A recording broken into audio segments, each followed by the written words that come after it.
Fox News alert, outgoing Fed Chief Ben Bernanke holding his final press conference on the state of the economy. It's happening right now live. This coming just after the central bank revealed its decision to begin scaling back its bond-buying stimulus program.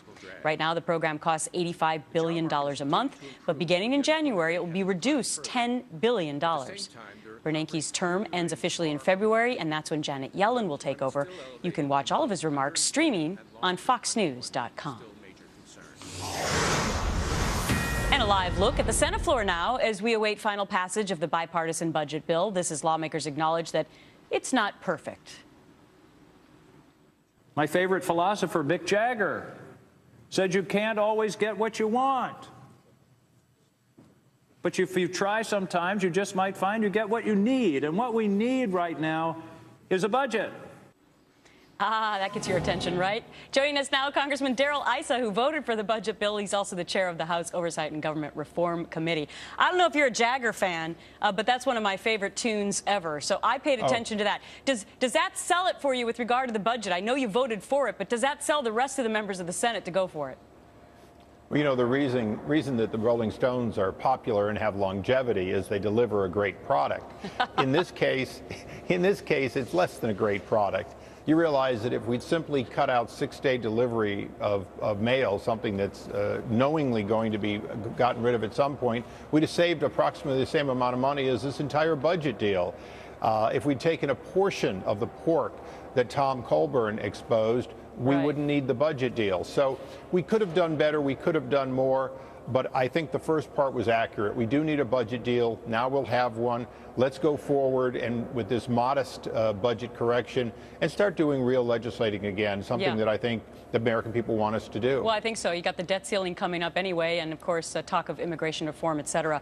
Let me draw your attention to something else that you've been very hot on, which of course is the Obamacare rollout on the website and the security specifically of that. Where does that stand now with some of the documents that you've been able to see? Well, we have to be careful on releasing any specifics of the documents because the documents could be used as a roadmap, according to the administration, for hackers. And therein lies the rub. We're 75+ days into the launch, and apparently there are still vulnerabilities in this site. You might note that the White House has said that they have either mitigated or have plans to mitigate these shortcomings.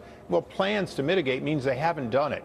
And that's the reason that we're continuing to push hard to know where those vulnerabilities are and to make sure that they do get mitigated. You know, the American people may not like the Affordable Care Act. They may not like the benefits or the cost of it. But the one thing that they deserve is not to have IRS, Health and Human Services, Social Security, and these other agencies, including Homeland Security, made vulnerable by this massive exchange opening up those databases. Yeah, but time seems to be running out for some of these folks. I mean, Monday's the deadline where they have to sign up if they want coverage by the first of the year. What about this sort of back and forth that's been going on with you and Secretary Sebelius with regard to a meeting? Are you going to have a meeting? I think she accepted, but then you haven't set a date yet? What's going on?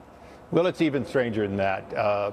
We were offered some staff-to-staff briefings. We've been down that road. We're asking for real data.